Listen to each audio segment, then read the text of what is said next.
On y va.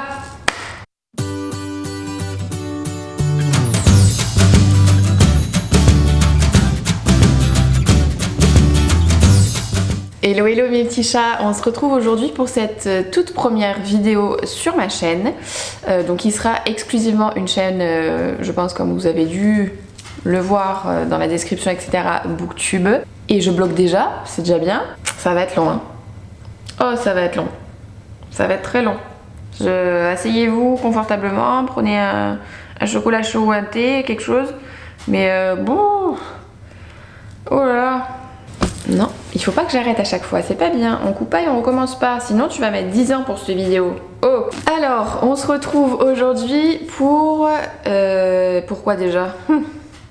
Pour ma palle du mois de janvier. Et pas des moindres d'ailleurs, parce que je m'attaque en cette nouvelle année avec les bonnes résolutions sur 2 grosses sagas, je pense, dont la première qui est...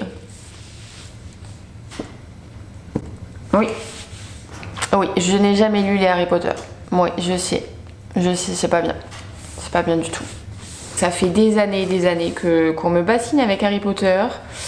Et clairement, non en fait. Non. Ouais, Harry Potter par-ci, Harry Potter par-là, oui, bon, ok. Il y a eu tellement d'engouement dessus qu'en fait, non. Non. À force de, voilà, d'en entendre parler un peu partout, etc. Au mois de décembre, je me suis dit, allez, il faut pas mourir bête. Ça serait bête quand même, hein, pour pas dire autre chose. Donc du coup tu vas te lancer et tu vas acheter le premier livre et tu vas lire.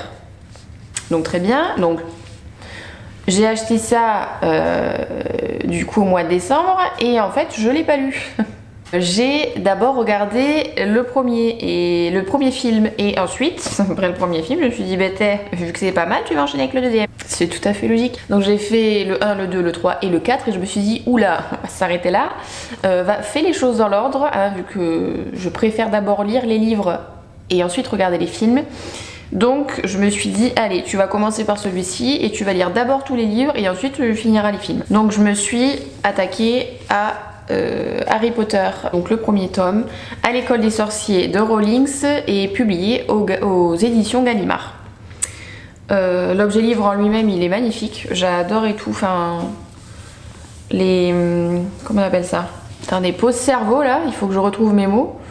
Comment on appelle ça? Ah bah non, ça reviendra pas. Ah si, ça y est, le relief du coup qu'il y a sur le livre. Petit aparté, j'adore les livres qui ont une tranche super belle.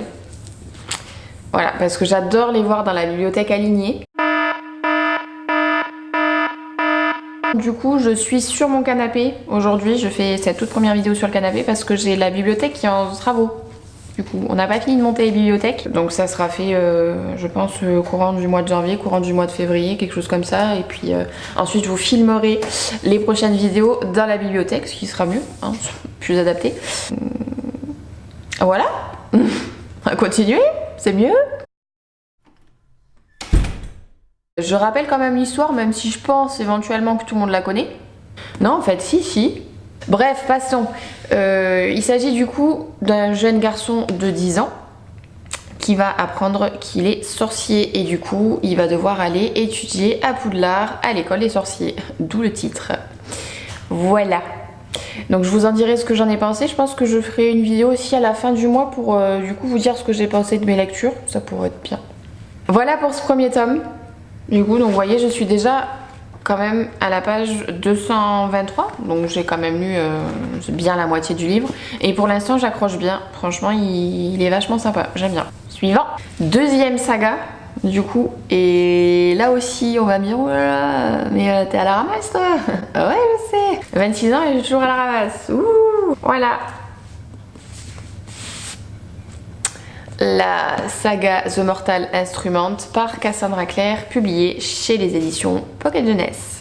Ce qu'il faut savoir avec cette saga, c'est que j'ai un passif. Donc ça fait un moment que j'ai cette saga dans ma palle. Ça doit faire peut-être 2 ans. Ouais, 2 ans et demi.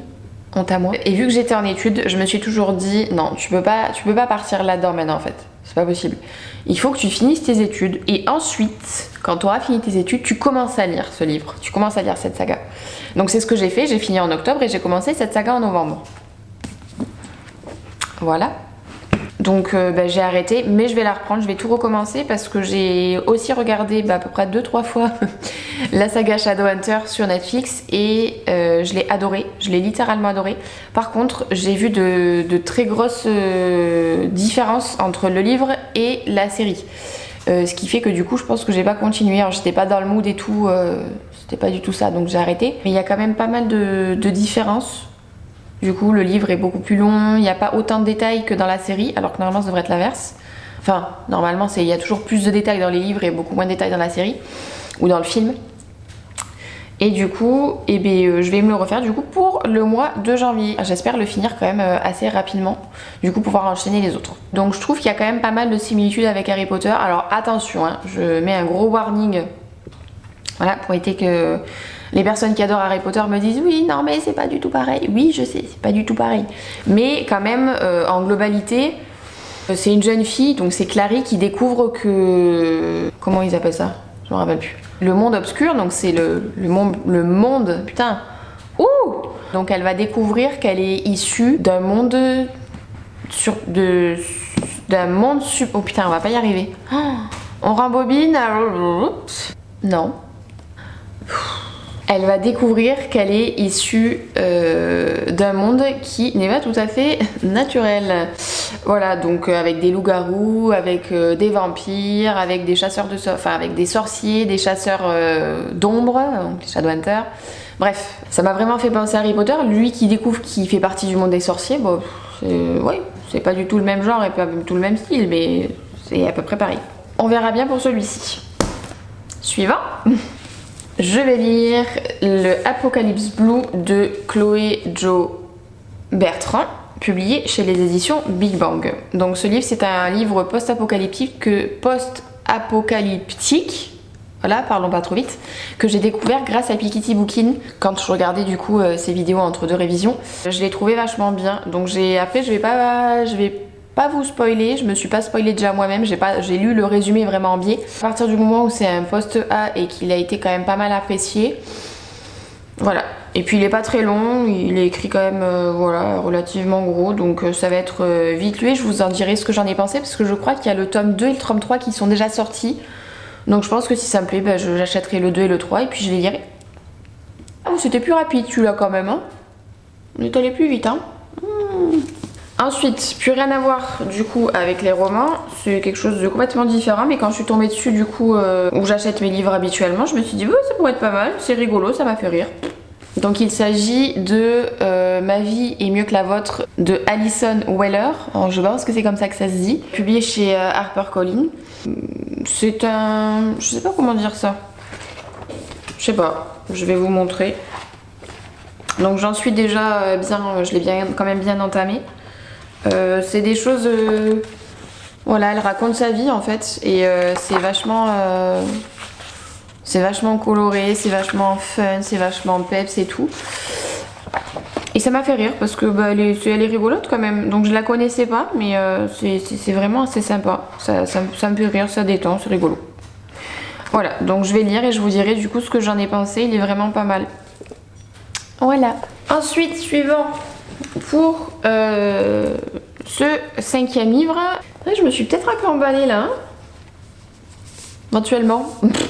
Pour cette 5e lecture, je vais lire, et j'ai déjà commencé d'ailleurs à lire, Le vrai nom du bonheur et la sérénité du docteur Lionel Coudron. Et c'est publié aux éditions du coup Poche Marabout dans la collection Développement personnel. Et je sais plus ce que je voulais dire, je me suis perdue moi-même dans les méandres de mon esprit. Donc je disais, c'est vrai que j'aime bien lire ce genre de livres. Après ça dépend dans quel mood je suis. Allez, calmons-nous, ça va le faire. Il dit vraiment que des vérités et c'est vraiment pas mal pour se recentrer sur soi-même et c'est ce que je cherchais en fait. Donc il est vraiment pas mal, je vous dirai ce que j'en ai pensé, mais déjà sur les quelques pages que j'ai lues, donc j'en suis à la page 32, j'ai lu bien une trentaine de pages. C'est pas mal. Je le conseille à toutes les personnes qui cherchent à... Pourquoi on fait telle ou telle chose. Enfin, voilà. Il y a des choses en fait qui s'expliquent tout simplement. Et des fois, on n'en a pas forcément conscience. Donc c'est vrai que pour l'instant ça me fait vachement de bien et puis bon on verra.